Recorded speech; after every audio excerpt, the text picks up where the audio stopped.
Hello, and welcome to MoviePod, a weekly cinema podcast. I'm your host, Brian Wishart. This week, we're going to be talking about the 2005 film Constantine, directed by Francis Lawrence. This movie got mixed reception when it came out. Made a good chunk of change, about $230 million off of a $100 million budget. But it got mixed reception due to its visual effects. People being kind of tired of Keanu Reeves. And just, these superhero movies were in a weird place at this point in time. But since then, it's got a cult following. People like how it looks more now than when it came out. People like Keanu Reeves a lot more now than when this movie came out. And this is kind of a bit of an oddball comic book movie based on a DC comic. And, now that things are a lot more homogenized, it's things like this kind of stand out a little bit. So we didn't know how good we had it, Brian. Yeah, we... I'm Johnny, by the way. The voice you hear here is Johnny Amizich, host of Culture Dumpster, and welcome to the Five Timers Club, Johnny.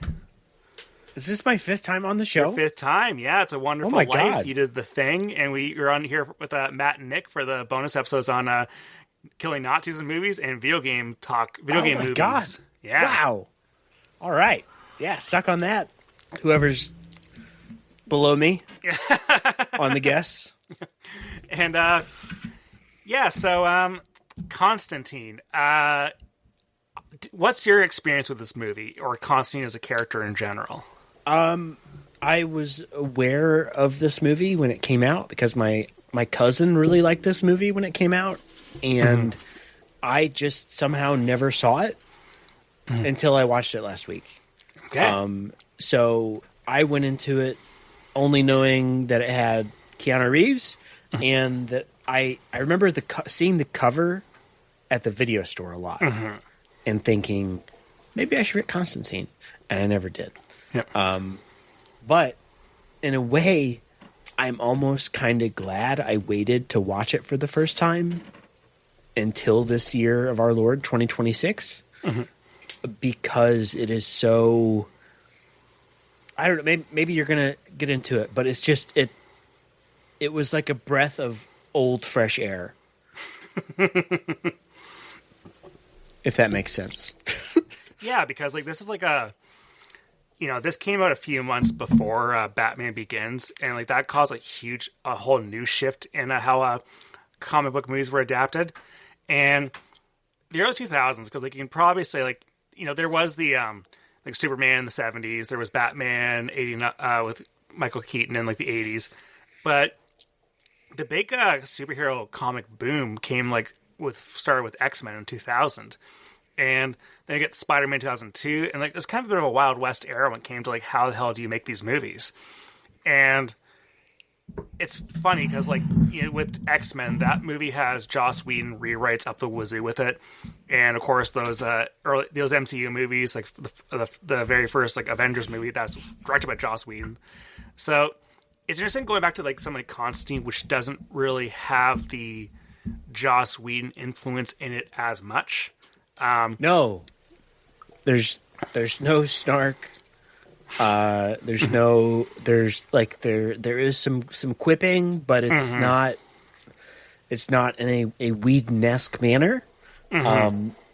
Which again is why it's just, also it feels like a movie. Yeah. It feels like a movie. It doesn't feel like some ultra pasteurized, homogenized, squeezed out through a large cylinder and shipped to movie theaters experience we've been given via the MCU. I think the biggest reason why this movie kind of feels that way is because it's not trying to set up a sequel. No, not at all. Which is kind of refreshing now. Like a couple months after this, when Batman Begins comes out, and there's that. I think it's a great ending where where Commissioner Gordon shows Batman the Joker card is he has a flair for the theatrics like you. That kind of blew people's minds. Oh my God, how do you can set up these so many sequels, so many ideas? The next one's gonna have the Joker in it, and Constantine doesn't really have that. No, because you learn at the beginning of the movie he's gonna die. He has lung cancer. But of course, because it is a Hollywood blockbuster movie, the cancer he lives and the cancer goes away. Yeah, but that's what happens. I saw this movie in the theater when it came out. You did? What was that like? I did not like it. Oh, shit. Okay. All right. I thought it was kind of boring and dull. I thought the visuals were kind of drab and ugly. And 21 years later, my opinion has not changed that much. That's fair. That's fair. Yeah. So like what I think, when it comes to this movie visually is that, how like I was trying to read a lot of articles about how people came around to this movie, and like lots of reasons why people came around to Constantine over time is like in 2005, Keanu Reeves had finished like all three of the original Matrix movies, and he was not really known as kind of a dynamic actor ever. I think he's incredible in Matrix movies because he's doing exactly what he's asked to do. Like I like him in Point Break, but like it was really the John Wick renaissance when like 2015, I think that 2015, 2014 is the first John Wick movie is, that really put people started really appreciating Keanu Reeves a lot more. So people come back to this movie, and they should have appreciated him the whole time because he's always been charming. The thing is, he's charming in person, very charming in person, very handsome, but he is a very special caliber of actor, in which like you're not going to get a lot of range. Range is probably the best way to say it. Like the range he has is something like The Matrix, or even like The Matrix Resurrections, which I love. Like he can do so much with like such a specific wavelength, but I don't think he can really slot him into a lot of movies and have it work. I've never read a Constantine comic book. Neither have I. Yeah. And I remember when this movie came out, seeing a lot of people online getting pissed off because first I was like, Constantine, because he is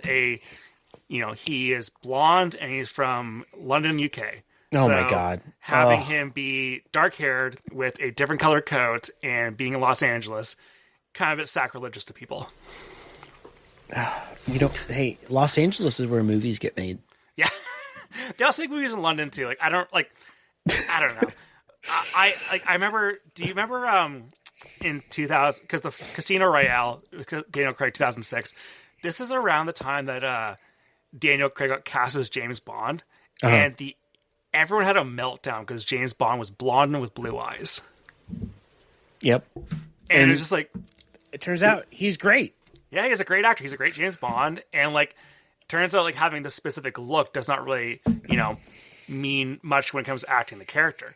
And I don't know who the only Constantine, actually, no, I read some the only Constantine I read is, there's some the Injustice video games? Yes. They made some spin-off comics of that, too, and John Constantine's a character in those. So I've read some of, like, him in those, but, like, other than that, is the character I'm mostly very unfamiliar with. But when it comes to like this movie, you mentioned the way it looks, and this is kind of a weird era for films because like this was shot on film, so all the stuff that like has like them actually on sets and stuff has this really interesting noir vibe to it.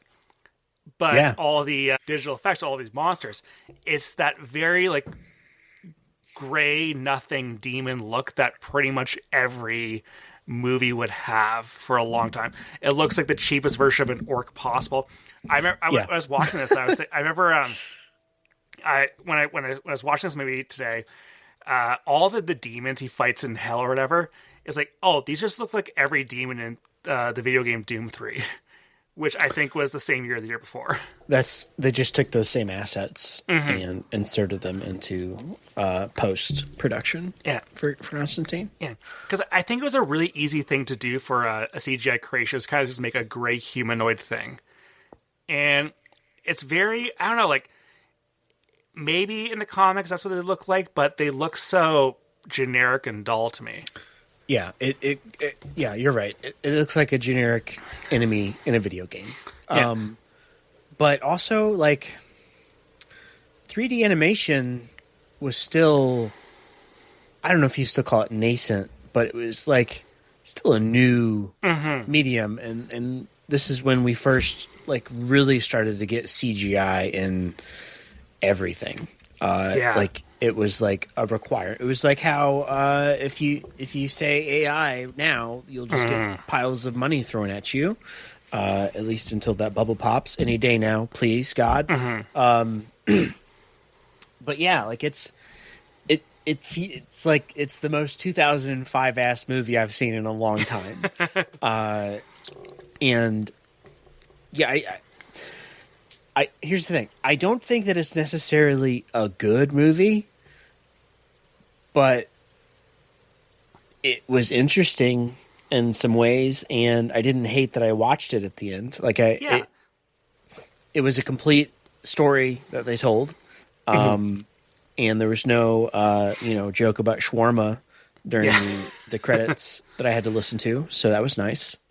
Because after 30 MCU movies and how many DC Universe movies where it's all quippy and all in your face and all setting up new things, very homogenized house style that Marvel's presented us, having it it's fun going back. I have a blast going back to these mid 2000s movies before they actually found a specific formula. I think this movie does follow a slight formula, because this movie does feel a lot like Blade, and even just how the plotting works and stuff. And even Rachel Weisz's character is kind of a nothing.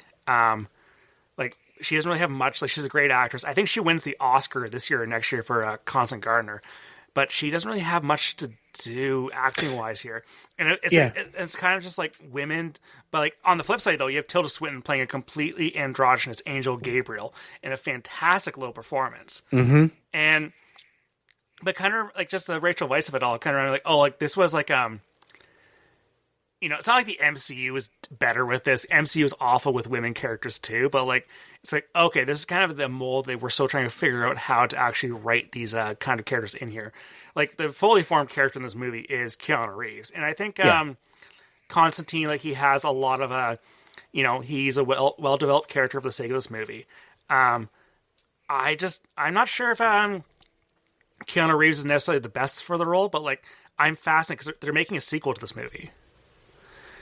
With Keanu Reeves? With Keanu Reeves, and directed by Francis Lawrence, the director of this movie.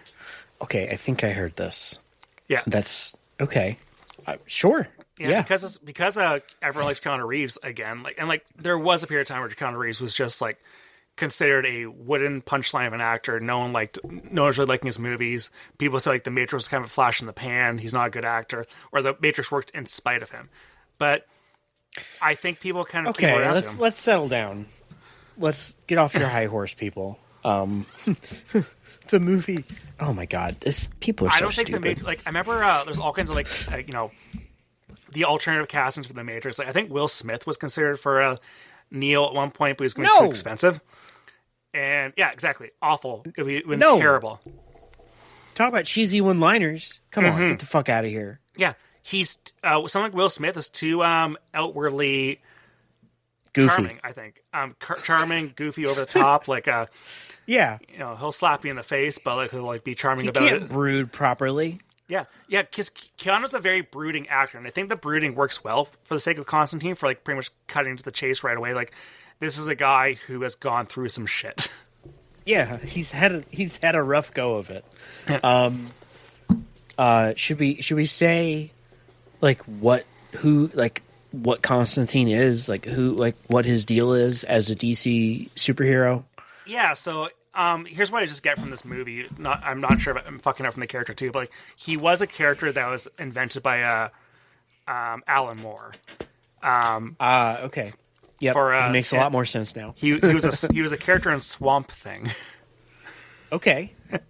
And so the gist of this character in this, at least in the realm of this movie, I'm not sure it's different than the comics, is that Constantine is a guy who has been to hell itself, and has, because of that, he's able to see demons and angels within our world. And he is kind of cursed on this plane of existence because he wants to get into heaven, but because he tried to kill himself, he's damned to go to hell eventually. So I think what it is, he has this gift where he can see otherworldly things. And as a child, when he tried explaining it to his parents, they're like, well, our son's schizophrenic or something. And it shows him going through electronic shock treatments and stuff. I don't know if any of this is in the comic, but This is what sets it up. Like he says, like, if you think you're crazy long enough, you'll try and kill yourself, basically.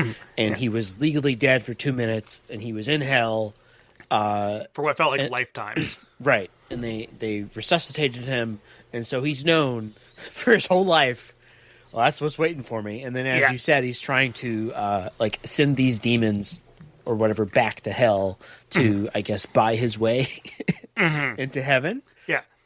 And what's fascinating about this movie, like there are some fascinating elements when it comes to like the whole battle of heaven versus hell kind of thing in this movie. Like it's pretty much that like Earth is where the proxy war happens, as hell and heaven try to get as many souls as they possibly can for their own sides, but they can't fully send full angels and full demons to fight the proxy war. So they have to get like half breeds to go on their behalf.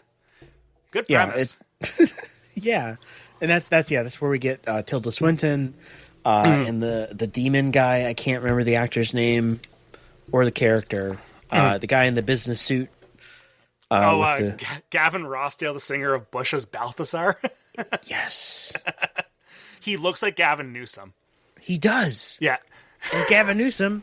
Also a demon. So also it's a perfect. half demon too. Yeah, because he can't fucking commit to anything real. So he has to be like half and half. Like, you know, I like trans rights only if they are pull 51%. They pull 49%. Fuck them all. Like the video of him cleaning out a homeless encampment and smiling. What a fucking monster! Like, this is a great look for me.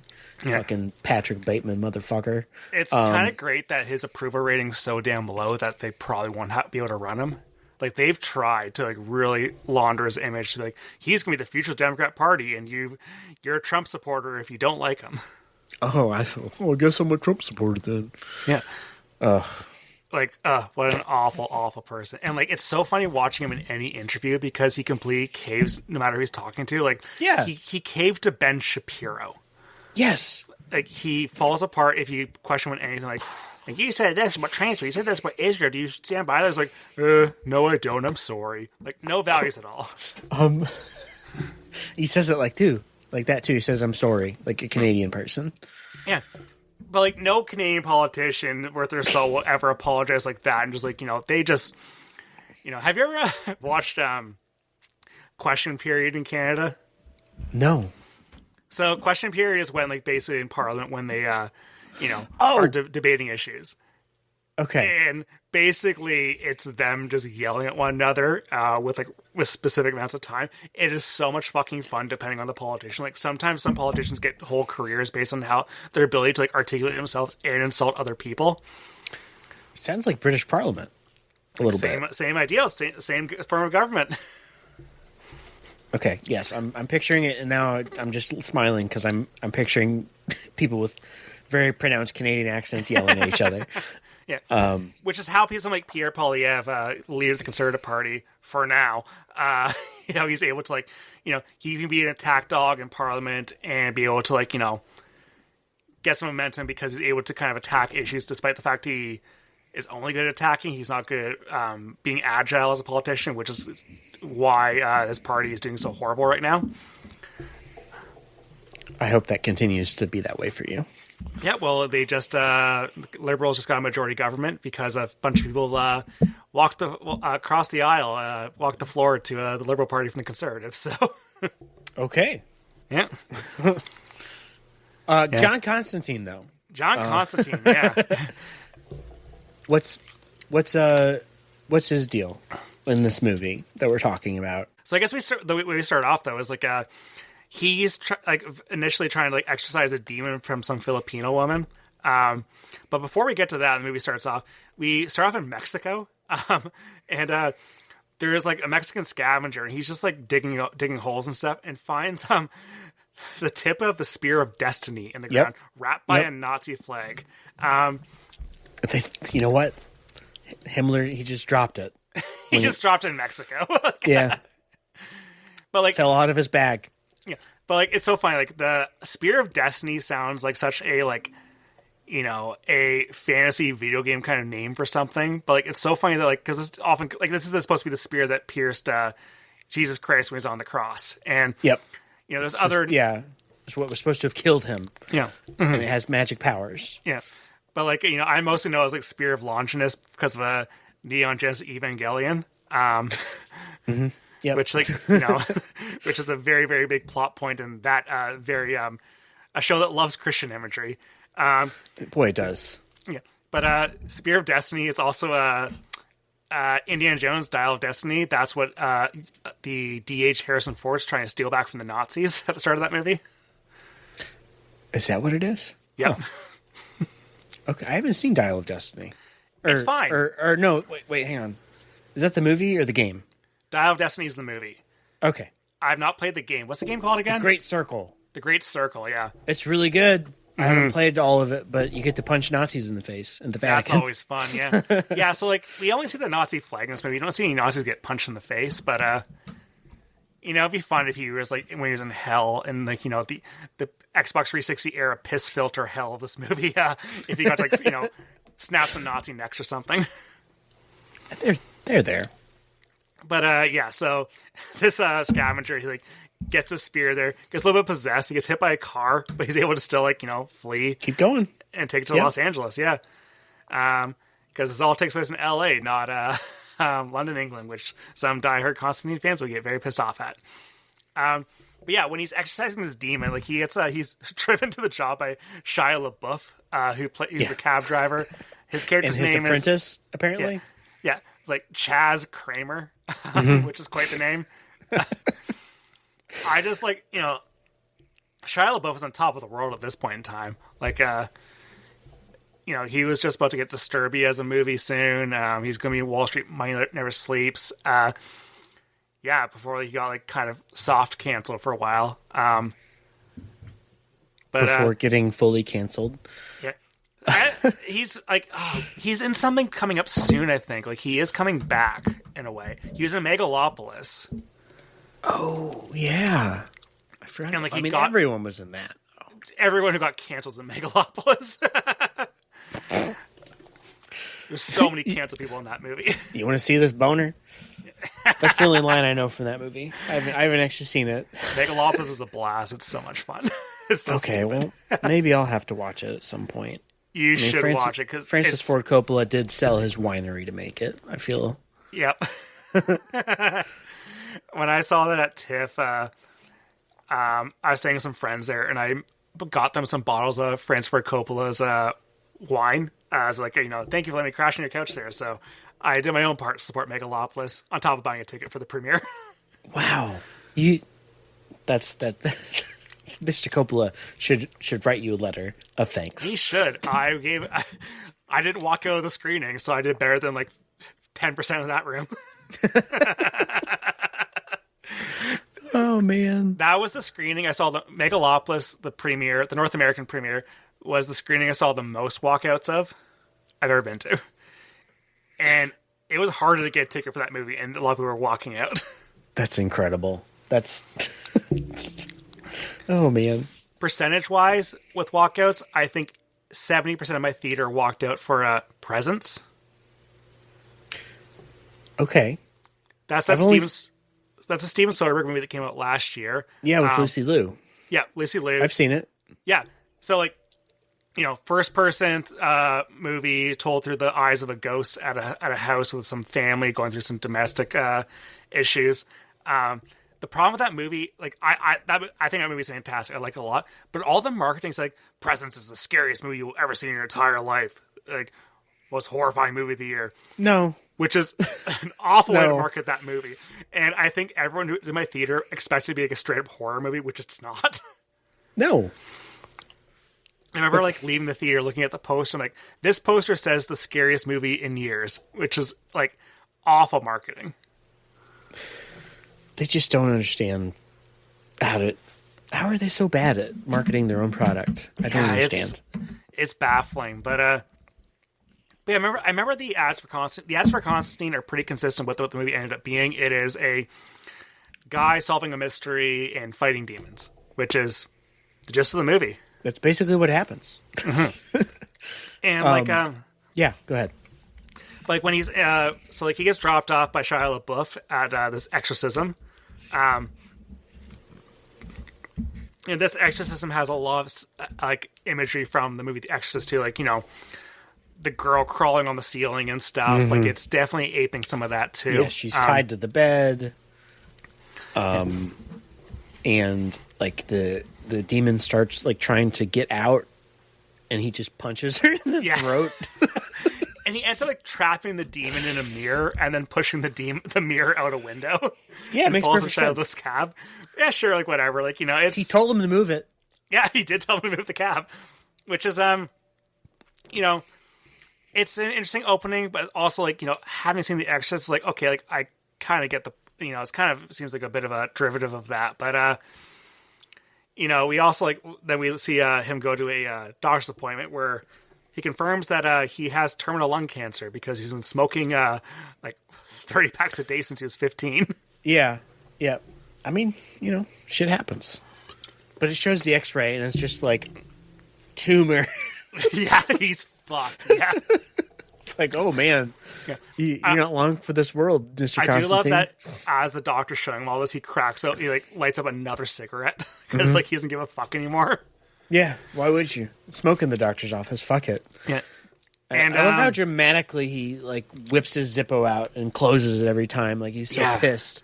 Yeah, he's just an angry guy. Oh, this movie has so many interesting visual flourishes to it.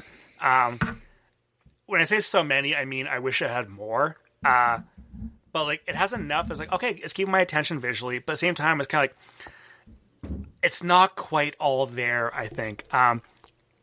I know, like, because we talk about how like this movie feels like a bit of a breath of fresh air. Not for Constantine because he's dying of lung cancer, but like right. The fact it's hard for him to get any air, but yeah. But this movie does have a lot of like, you know, like, oh, that's a great visual idea. I just don't think that the CGI or the performances like really show off how interesting it could have looked like. And I can see the sequel doing a lot of a better job because like this is Francis Lawrence's first movie. He was a music video guy beforehand, but since then he did like you know, I Am Legend. He did like most of those. He did every Hunger Games movie except for the first one. He did The Long Walk, which are all like interesting looking movies. I enjoyed The Long Walk. The Long Walk is fantastic. Yeah, that's a movie that looks drab, but I think the drabness really adds to it. This one I think is like, you know, it has this, I love how this movie looks when it's trying to be in like noir mode. It's just when it flips over the CGI stuff, it just looks like, oh, this looks awful. And like when it's the piss filter, like you said. It's piss filter, yeah. It's like if you've ever played an Xbox 360 game, you'll know exactly what we're talking about. If you've played Gears of War. Mm-hmm. Yes. Gears of War, like any Call of Duty game that's set in a Middle Eastern level, like it's kind of just like it looked bad back then, and it looks bad looking back. It doesn't look great now, but yeah. He also then goes to a church and he meets up with a Tilda Swinton, who has these giant angel wings that he can see because she is an angel, the angel Gabriel. And he kind of asks for, you know, hey, can I have some longer life? And like, she kind of chews him out. Like Tilda Swinton, I think, is the performance of the movie. She's absolutely great in this little. It should be a bit of a thankless part, but I think she makes a meal out of it. Yeah, she makes it her own, and she was also like, she's probably my favorite performance as well because she's a pro. She's in there to act. Yeah, and she basically says like you cannot, you're not able to go off to heaven because of you know, all the selfish choices you've made in your life. Those are the rules, John. Yeah. Which, like, I don't know. Like, I feel like it should be, like, a Mass Effect Knights of the Republic kind of, like, karma system of, like, you know, some of your deeds get you, like, plus 50 Sith points, some get you, like, plus 50 Jedi points. It should just be, like, you know, I guess, like, the suicide thing is, like, really gives you, like, the big adjustment for your karma meter. Yeah. Trying to take your, and that's what it boils down to is like, you know, you took your own life, so like you've already been judged, and so there's no way to undo that. And he's killing these demons or sending them back to hell to try and buy his way in to heaven, basically. And there could be there could be an interesting story told there about, the way that we try and redeem ourselves, or, knowing that you're fated to go to hell. Like that's kind of, and you're not a Calvinist. Like that's an interesting concept on its surface, I think. And also, like, I grew up Catholic, so already so much of the imagery and like just the concepts and stuff already speak to me, and like it's in a way, the story's told in a manner that I understand, because like, yeah, these are the rules that I was taught. I'd go to church, I'd talk to Gabriel was like, sorry Johnny, no, I'm sorry, you're going to hell. You gotta stop playing video games, Johnny, or else you're gonna go to hell. Listen, you smoke too much weed and you've masturbated entirely too much. You gotta stop. Yeah. But yeah, like I was like raised an atheist, so like this Catholic imagery does not really resonate with me. Like, of course, I went to like Anglican schools for university. I have read the Bible. I have been exposed to a million Catholic stories and stuff. But like, not being raised in the environment, I'm probably missing a lot of the feeling. A lot of these Catholic movies, something like, I probably don't get the same feeling from The Exorcist as someone who was raised in the church. Yeah, and even my wife, who wasn't raised Catholic but was raised evangelical, for the longest time would refuse to watch The Exorcist because of the way that she was brought up to believe in demons and actual possessions and stuff. And to me, it was never, we weren't that Catholic. Yeah. We were, so. You've been allowed to go see Constantine in the theaters. I would have been, yeah. Because John Constantine, he's a believer. He has faith. Yeah. And she tells it, okay, one of the most interesting lines there that deals with like faith and stuff that you could dig into a little bit if you had the time. She's like, but John, you're not acting on faith. You're acting on knowledge that you have. And the whole concept of being someone who believes in Jesus Christ and all that is like, it's on faith. You're taking this, making this choice because you believe it to be true. You have no way of knowing for certain. And so that brings up a whole suite of other complications for Constantine. Like, yeah, like I think that it's fertile ground for a really interesting story to be told. And it tells a story. Yeah. And the fact that it even tries to do something more interesting, like with the religious angle, probably puts it above pretty much every kind of superhero movie now that doesn't really try to do something as thorny as that. Like, yeah. Are you like I'm catching up on Daredevil right now, and every time this past, like, I think the original Netflix show did a better job trying to tackle the religious angle of Daredevil. This stuff, it just feels like trappings. It just feels like we're just like, we have to, because it's Daredevil, he has to go to church occasionally and talk about God occasionally, but like, it doesn't really get as interesting as this movie does. Yeah, like really, you can tell an interesting story about a person of faith or about faith because so many of the questions are things that even non-believers will pose themselves. So yeah, like that, whatever. Like if it's just an afterthought, that sounds kind of annoying. Yeah, because like I don't like that's the thing about like a lot of modern superhero movies. Like they don't really try to, if they try to tackle an issue, it's like, oh, like there's some trauma that happened in the past, someone feels sad about something, but like it's meaningless, right? Because they don't explore it deep at all. Like, no. I think Iron Man 3 did a decent thing with PTSD because it is about Tony Stark having panic attacks about the events of the Avengers. But other than that, there's like no MCU movie that actually tries to like tackle like, like there is a slight thing with like, Killmonger and Black Panther trying to deal with like colonialism and taking back power from like, the oppressors. But there's not like, you're not going to go see like Thunderbolts and get a thoughtful story other than being like, oh, like this character was tortured. They're kind of traumatized. We should become a surrogate family. Like every team-up movie has. But like, I guess like with this one, because it feels like but like also with this movie too, with the faith stuff, like I don't feel like it's that much. Mind you, it has like Constantine actually literally go to hell, so like he knows hell's real. But like Daredevil was a few years prior, like the movie with Ben Affleck, and it has like a lot of the same imagery. So like it didn't even feel that fresh when this movie came out for it to have this kind of imagery. This one does religion a lot better than the Daredevil movie. This movie does a lot of things better than the Daredevil movie. Low bar. This movie does not have a Rock and Evanescence soundtrack though. God damn it! It does have a perfect circle though. Oh, hell yeah, it does. We'll get to that right now. Yeah, because like he leaves this church after talking to Tilda Swinton. He gets assaulted by his demon that's made of like wasps and worms and snakes and stuff. Yeah. And it's awful 2005 CGI. And then he goes to meet a character named Papa Midnight, played by Jimon Hansu. And as he's entering this club is basically like a Papa Midnight's made a deal like the that Plaza Hotel or whatever the hotel is called in John Wick. The Continental. Continental. Neutral ground. You know, like he's like it's a neutral ground between like the heaven and hell and everything. And but as he enters this place, a Perfect Circle song plays, and it's like, oh yeah, this is so 2000s. Yep. Is that Maynard? It is Maynard. Yep.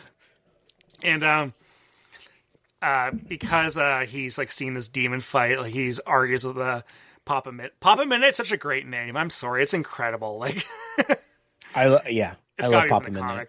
Yeah. But Papa Midnight's like, I don't believe you that demons are crossing over. And then he also like sees at this club here the guy from Bush, Balthazar. You know, and they get into fighting one another verbally at least a little bit.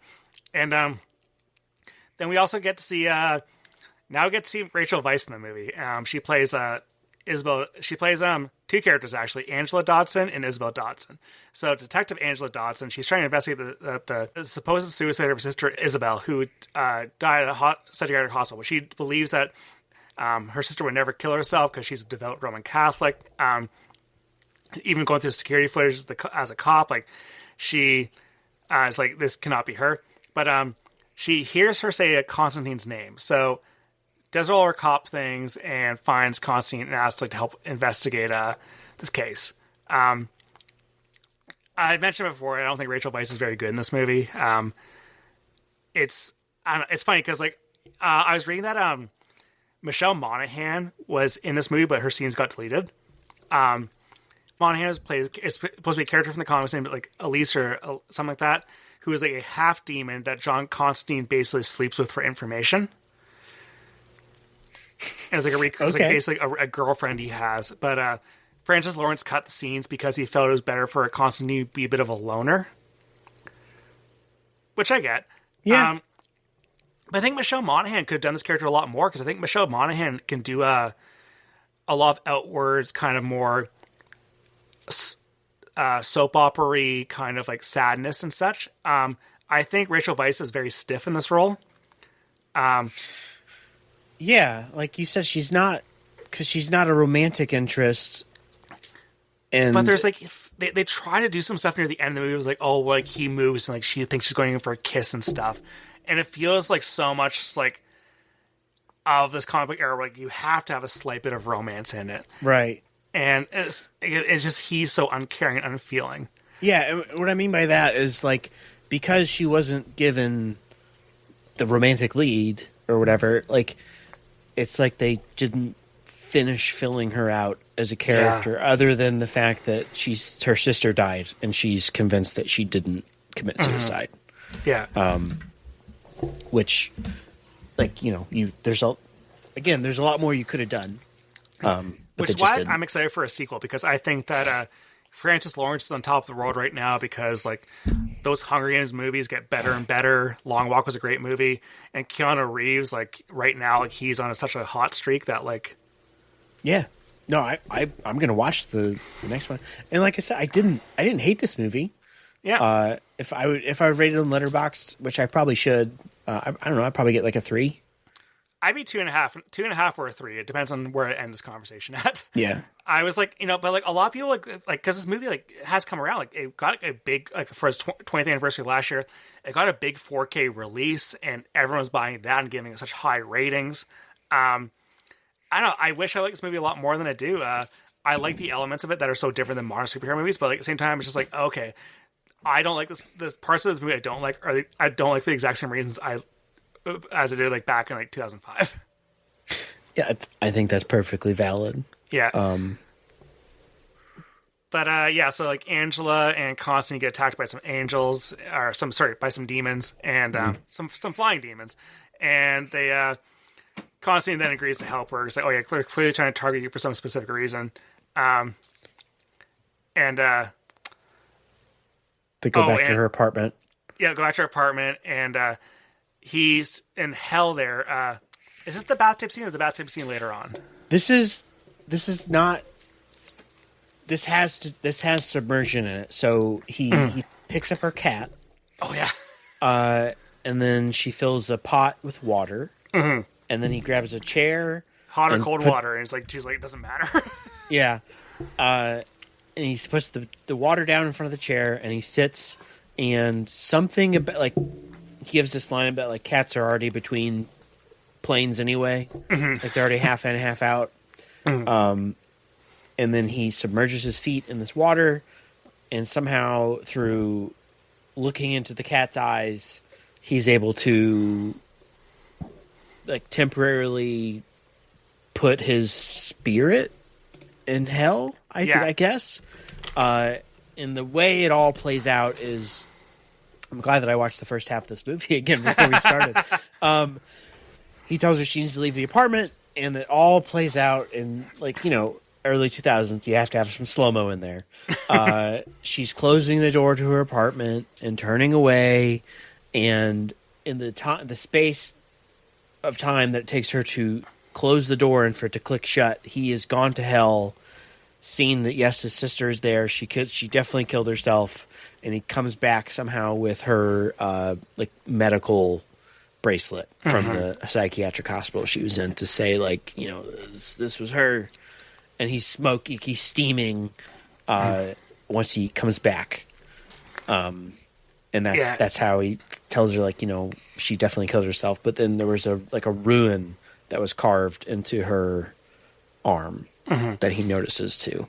And this is when he also explains to her, like here's why, like, his whole past of like how he can see the half breeds and how he tried to kill himself, but he's saved by all the paramedics. So now his soul's condemned to be in hell. He's just trying to do enough good to escape his final fate.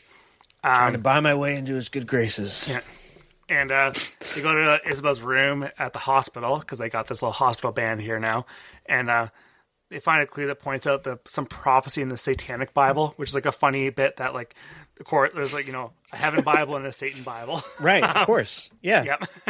And Lucifer's son Mammon, he's going to try to claim Earth as his own kingdom, which is going to kind of break this kind of proxy war in half. But to do so, he would need a powerful psychic and some assistance from God.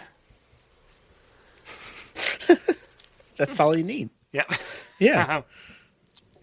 So apparently, Angela goes on about how Isabel, oh, she's a clairvoyant and a psychic, of course, and that's why she was committed by her parents. But Angela also had the same ability to do so, but she suppressed it because she knew that was going to be persecuted by her family by it. And Constantine's like, she's just like me for real. Yeah, for real. And yeah, so like she is able to like and this is the bathtub part where she's trying to get her abilities back. So he tries to pretty much like gets her in a bathtub, submerged in the water, because the water is like a conduit between like heaven and hell. Like it's just one of those things that it's all magic, right? So who cares? Right. Yeah. It's important for the spell to work. Yeah. So like he submerges her in the water. It's actually like, a really well filmed scene where like kind of hesitant going underwater to begin with, and like she's just opening her eyes underwater while looking at her, while like he has her hand on her chest, like kind of weighing her down.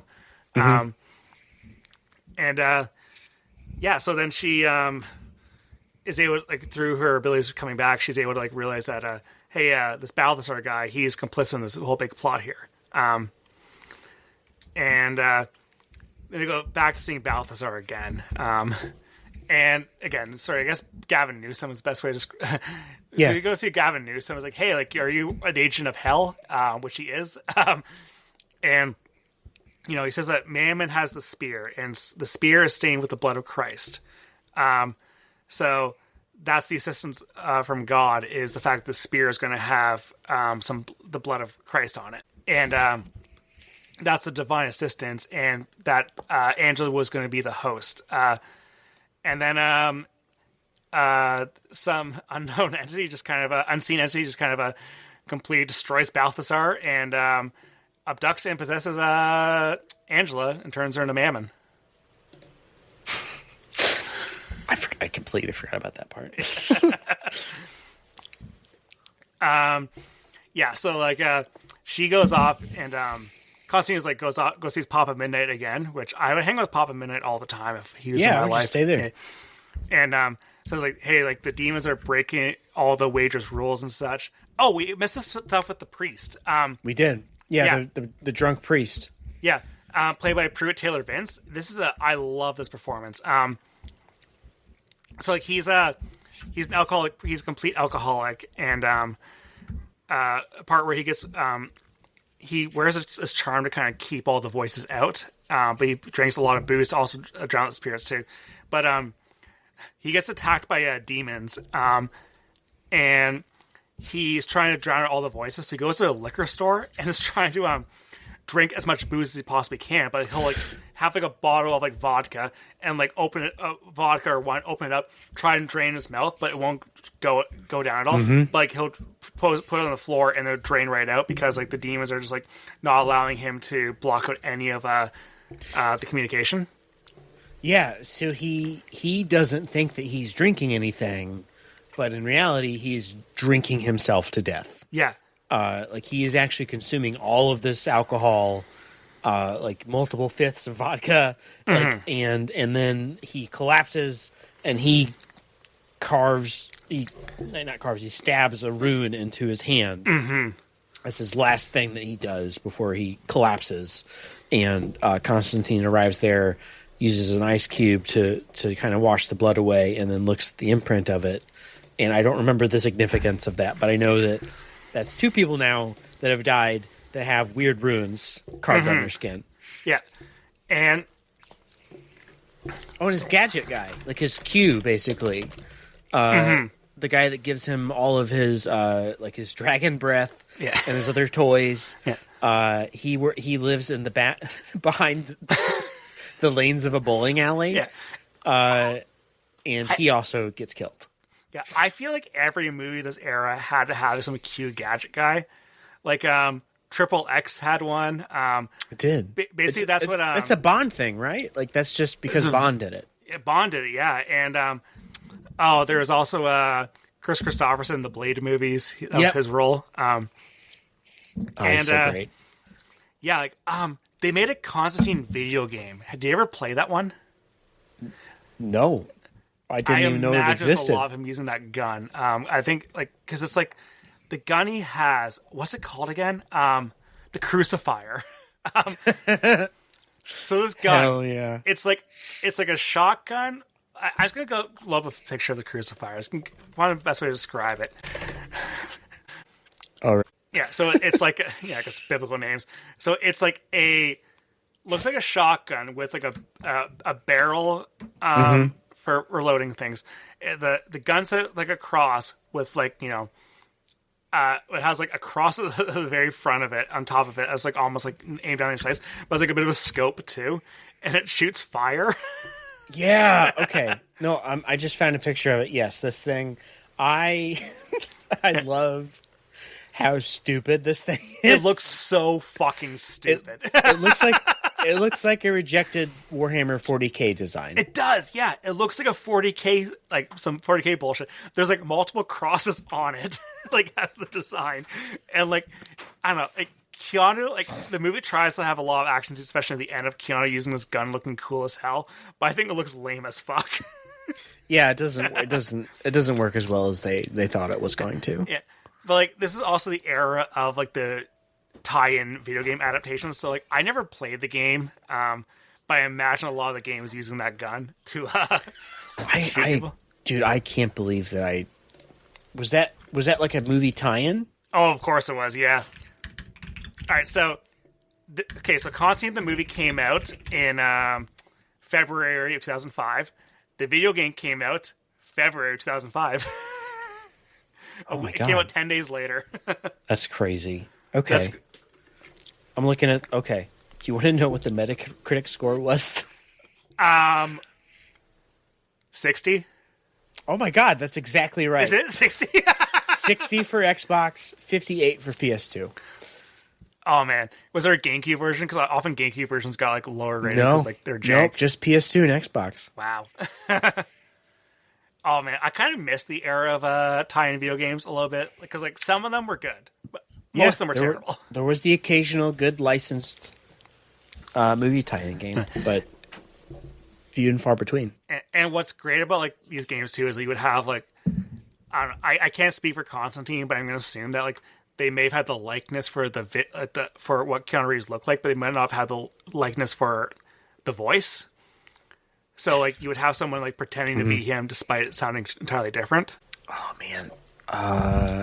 If I could quickly find out, I don't see anything about Keanu being I doubt he was involved with this, but like I'm gonna look up a let's play later on to see what his Constantine game looked like because I want to know Papa Midnight what he looked like in the game. Papa Midnight's your mission giver. Yeah, you can absolutely see it's like what's his face in Bayonetta, right? Like you can absolutely see that kind of be the kind of guy you run into to like upgrade your gear between levels. I gotta go see Papa Midnight to get this mod installed on my crucifier. Man, like the crazy thing, I was just like, it'd be funny if they put like Constantine to Fortnite, but I guarantee when they make the new Constantine movie that he will be added to Fortnite. I'm calling my shot right now about it. John Wick is already in there. So he is, yeah. So like obviously, we're gonna have multiple Keanus. Yeah, I want to use the crucifier to kill Homer Simpson in Fortnite. Oh my God! Oh, the future is so stupid. Oh man, like if I was 12 years old, I would fucking love Fortnite and all the crossovers. Oh yeah, I gotta think. Yes, yeah. I do the Fortnite crew shit for years now for my dumb kid. Yeah. But like, yeah, like I just like I find I played Fortnite like once, like for a few days back, like 5 years ago, kind of thing. I just find like all like when I see everyone get tossed into Fortnite, I'm like, oh, okay, this is kind of like a cynical cash grab. What? No, okay. Here's the thing: the game itself is okay. It's okay. I've played it with my son a little bit, and it's fun. And the reason it's popular is because it's fun and free, but it also yes, it is the commodification. It is the end road of capitalism, where it's. I'm not the first person to say it, but it's the metaverse that Zuckerberg wanted to create. It really is, yeah, because like people actually want to use it, unlike the metaverse. Yeah. It's popular. People are there. People will go to play Fortnite to watch a concert. People will never do that to, I love how Mark Zuckerberg's grand scheme for the metaverse. Like, what if people were to like put on these goggles and go to a board meeting and hang on a conference room? Hell yeah! Just wait till they add legs, brother. Yeah. Do they ever add legs? I have not caught up with that. I think so. Oh man, it's done now. Like you can only it's only available on a phone app. Man, GG That's the only way you can get into the metaverse now. Man, GG Tribune should have all its meetings on the metaverse. We're working on it. Yeah. I want to play as Papa Midnight in the metaverse. You know what? I think that might be a little problematic, but we can talk about it. We'll see. I'll be the white Papa Midnight. No. No.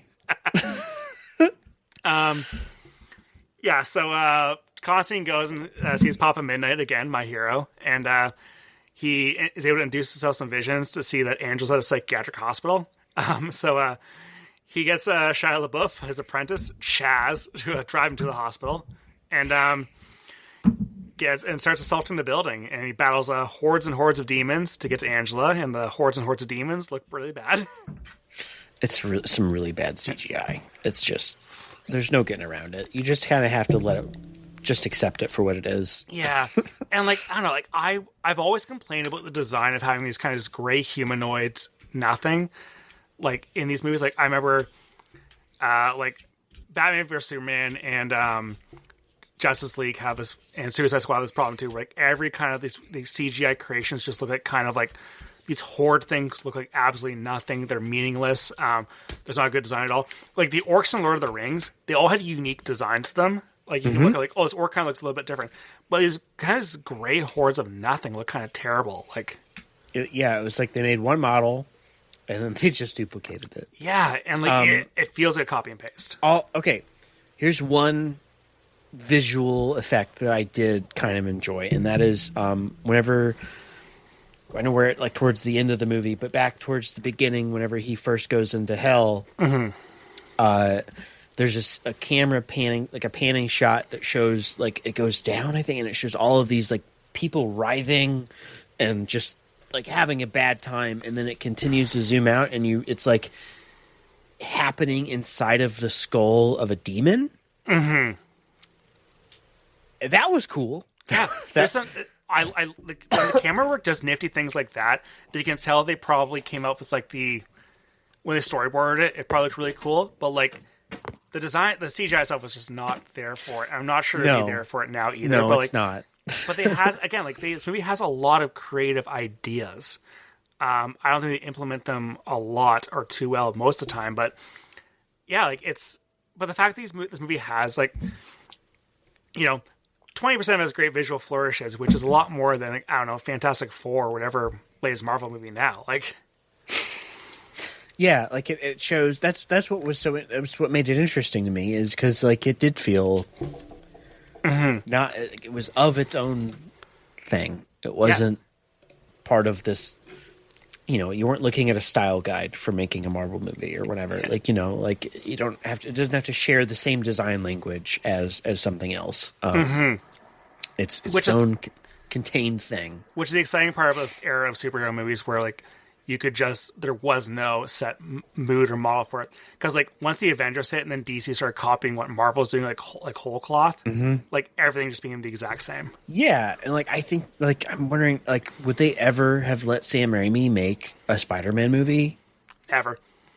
Like, I just rewatched the first two Spider-Man movies, and... Those are, like, my two favorite superhero movies ever. They're so good. Yeah, they're great. They're fantastic. And they have more... heart and soul than what you get. Like, I think that's what eventually just made me stop caring about the MCUs. It's just like, this is just a product that I'm consuming, and I feel nothing. All three of those Spider-Man movies are just dripping with sincerity. Like, they're really sincere movies. Like, and all the, like, I'm a huge defender of Spider-Man 3, coming soon to this feed this summer. I have an episode planned for that. Shit. I've only seen it one time. It's a good movie. Not as good as the first two. I did not like it. I did not like it when I watched it. And it was after it had been in theaters. I didn't see it in theaters. All my friends told me it was terrible. So I was like, okay, I guess I won't watch it. And then I just saw the clips of emo Tobey Maguire. I was like, those parts are so good. I love those parts. And then, I was, like, home alone one day, and I watched it on DVD. And... this was, like, a long time ago. I was still living with my parents. And I haven't watched it since. But I should give it another go. Yeah, especially because, like... reassess it. Yeah, because, like, it is a compromised movie because Sam Raimi did not want to have Venom in the movie, but the studio made him. Okay. So, like, the movie had to be, like, rewritten for that. And emotionally, it's a follow-up to the first two movies. Like, logically, the stakes make sense for the characters' emotions. And... I don't think a superhero movie would ever be that bold from an emotional level as they are with Spider-Man 3. Where, like, they have, like, breakups, characters push the edge. All the stakes are being driven by characters' emotions, and they actually are real emotions rather than just, like, the movie telling you, like, oh, Spider-Man's sad because he didn't get into college, so he has his magic to save his friends. I fucking hate that movie.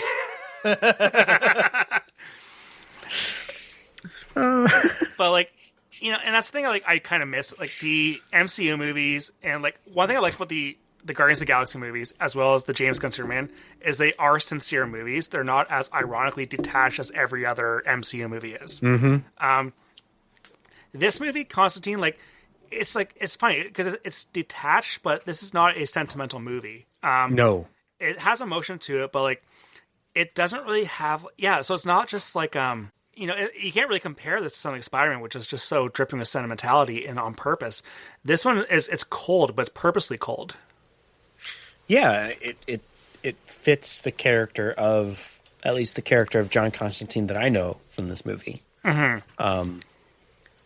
and like a bunch of you know, goofy Sam Raimi hijinks wouldn't have made sense in this. I do think that Sam Raimi would have directed the hell out of this movie, though. Oh my god, yeah. Like if he were to have like the demons, like have them be like deadites or something, like he would have so much fun with the hell stuff. Like with the hell stuff in this movie, like Francis Lawrence said, like he wanted his version of hell to be like a nuclear wasteland. So basically, it looks like you know, Fallout. it looks like Fallout. Yeah, it looks like something I've seen a million times before, like a red piss filter on. Yep. You know, some bombed bloody out piss. city. Yep. Yeah, and like I guess that's what I Am Legend is too, which he did a couple years after this. But like, it doesn't look that unique. Like I don't know, I played Doom 2 Hell on Earth, and I know that this is exactly what that looks like. But yeah, so as Chaz, I can't believe his name is fucking Chaz in this movie. So Chaz dies. He gets gets beaten up by some demons, which is kind of awesome to see Shia LaBeouf get murdered. Yeah, I enjoyed that. Yeah. And so the unseen force that kills Chaz is revealed to be Gabriel, Tilda Swinton. She's all pissed off about God's favoritism for humanity, and like his ability to forgive. So Gabriel wants to unleash hell on earth so that those who do survive will be truly worthy of God's love. And so It's a good plan. yeah, so Gabriel's big plan is to stab Angela with the spear to unleash Mammon, which is the exact same plot of causing a third impact, and you know, just Evangelion with like stabbing the spear. Yeah, like I wonder how would you like take the spear and like stab like JD Vance or something.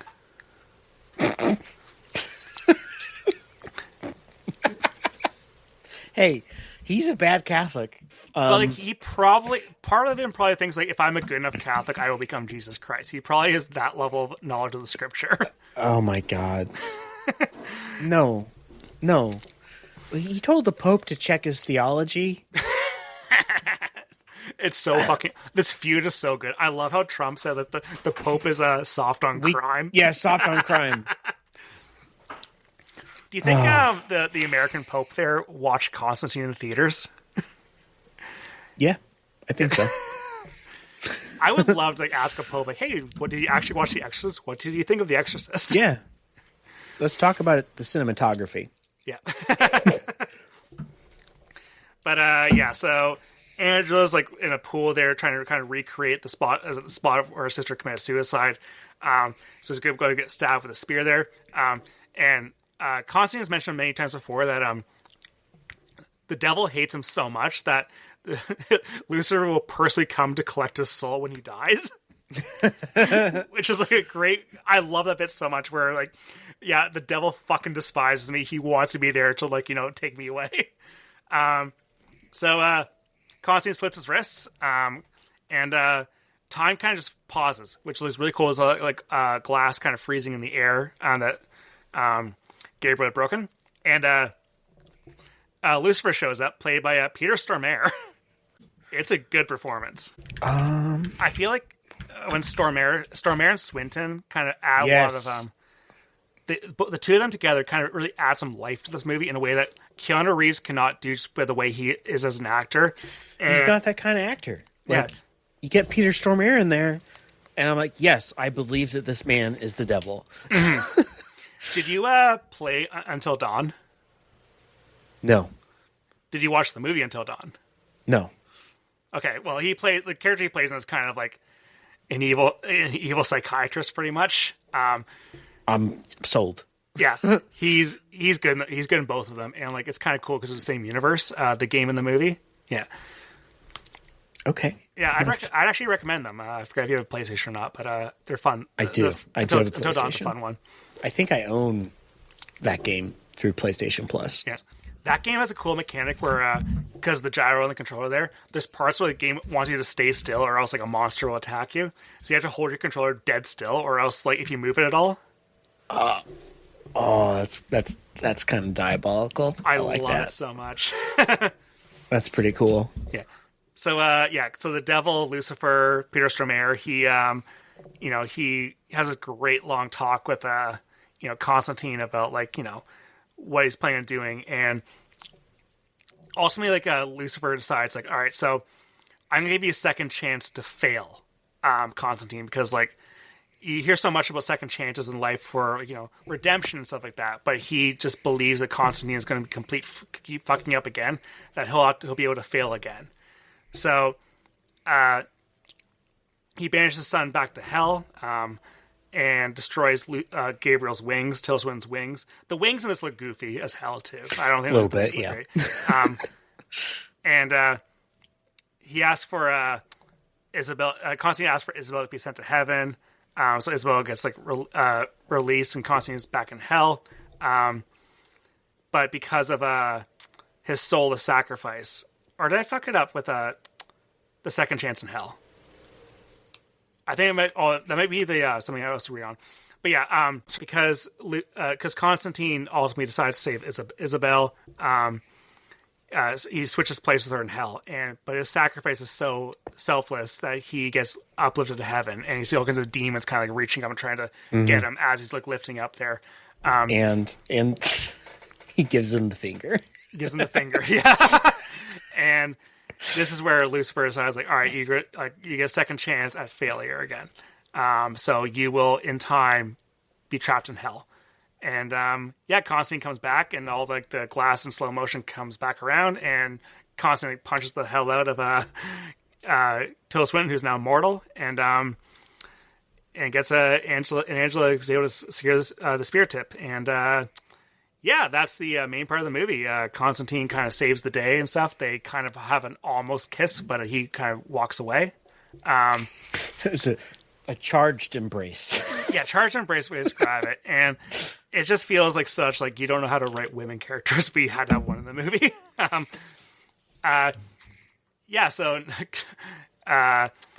do you see the post-credits scene? No.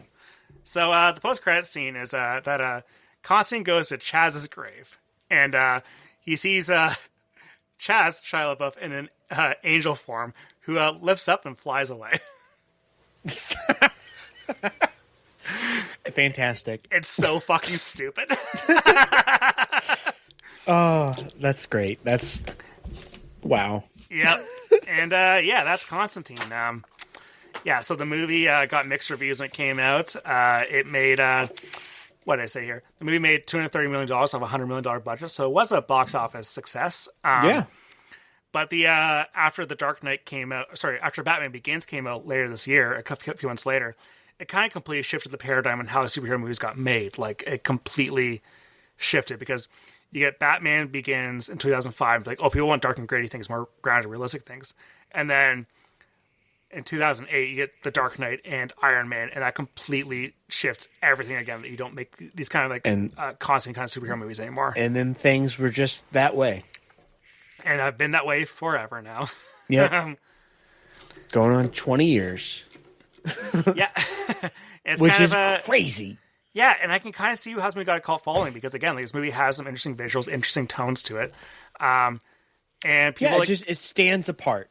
It does stand apart, yeah. And the fact that I'm excited for the sequel now. I'm really curious what they do, because I think Keanu Reeves me has too, the man. juice to make it Like work. I forgot that was even a project that was going on, and so I'll definitely be checking that out, because there's some movies that are 3s or 2.5s where you're like, it's, I don't have to explain this to you. You're a movie guy.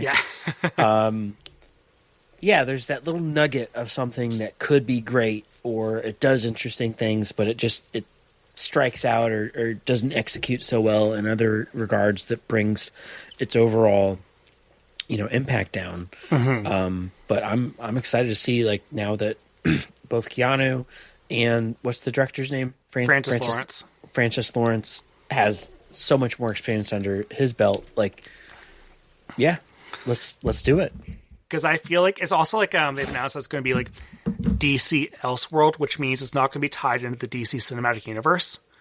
So it is going to be its own standalone thing. So it's not going to be like, hey, John Constantine, meet Supergirl. Like, you guys are your best friends now.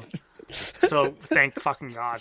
But yeah, like I think that I think you can easily you can just imagine the CGI effects being a lot better now than it was back then. Yes. You can also imagine that like the budget's gonna be roughly the same because Keanu Reeves has the juice to like get people into the theater. I'm